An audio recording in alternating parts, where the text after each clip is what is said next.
મહારાજે પરમહંસો પાસે શા માટે વિચરણ કરાવ્યું? મહારાજની આજે આપણા ઉપર કૃપા કેટલી છે?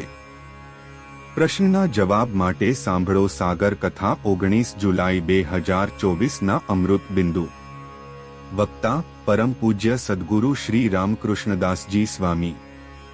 શ્રી સ્વામિનારાયણ સંસ્કારધામ ગુરુકુળ ધ્રાંગધ્રા.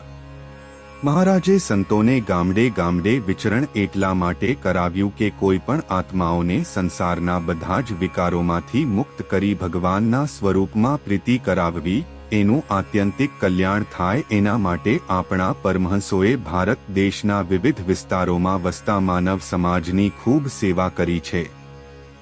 મોટા પુરુષોના બધા રૂપકો આપણા કલ્યાણ માટે જ હોય છે.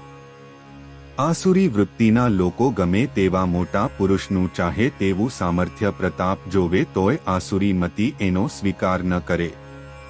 દિનજનને વિશે દયાવાન થાવું.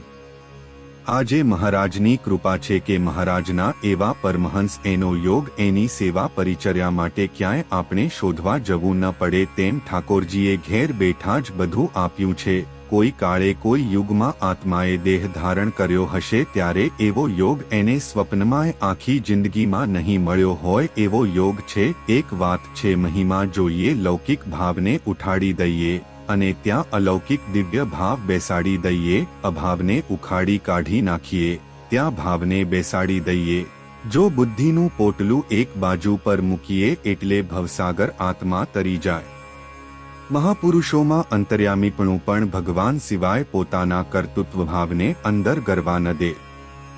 જગત દેહ વિષય નાશવંત છે એ ભૂલવું ના જોઈએ.